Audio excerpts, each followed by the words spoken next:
వ్యాసౌపమ్య కళాకలాపకలనా భాసమ్ముతో వెల్గుచున్ వ్యాసౌపమ్య కళాకలాపకలనా భాసాలతో వెల్గుచున్ వాసింగాంతురువాణి దేవ వినుత బ్రహ్మాణి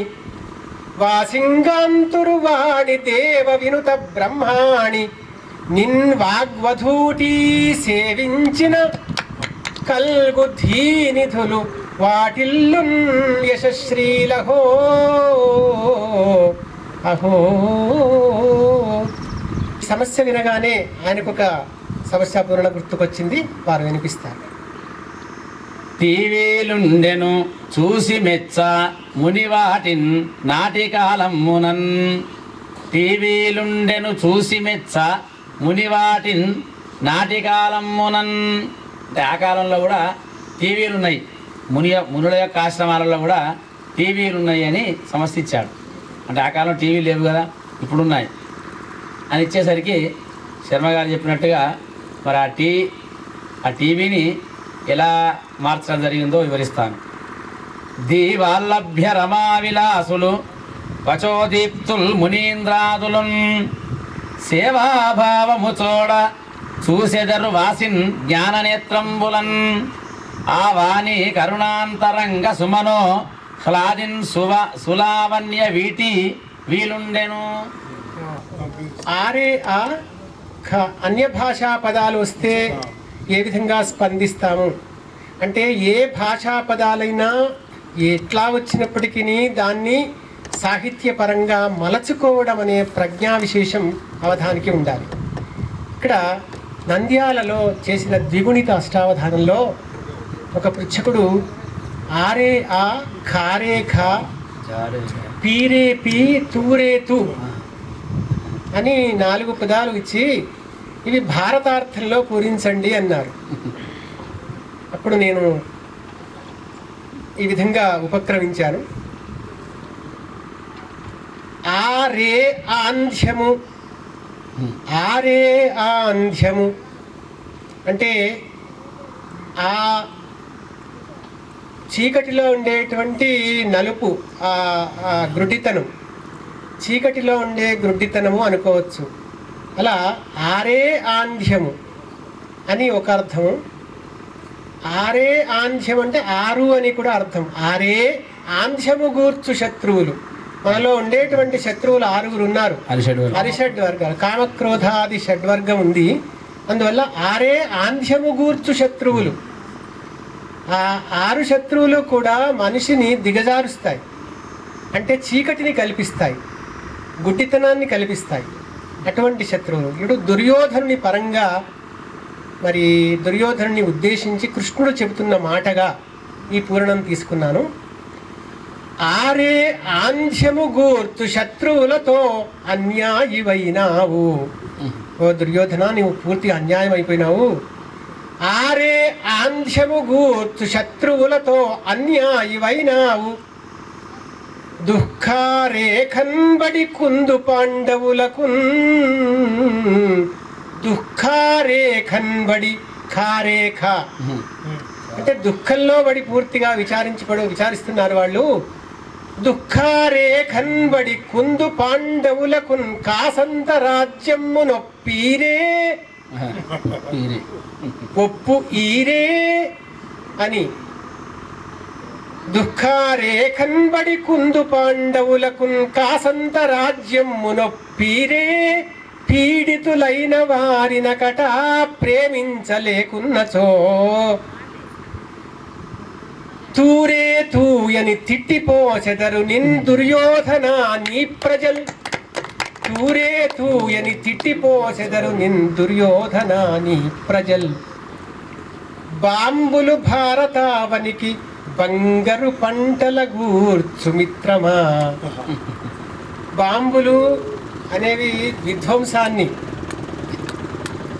చాలా విధ్వంసాన్ని సృష్టిస్తాయి బాంబులు.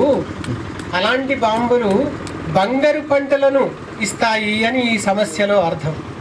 బాంబులు భారతావనికి బంగారు పంటల గూర్చు మిత్రమా. దీన్ని కూడా నేను సాంబుని శీర్షమెక్కి అని ఆ విధంగా పూరించాను.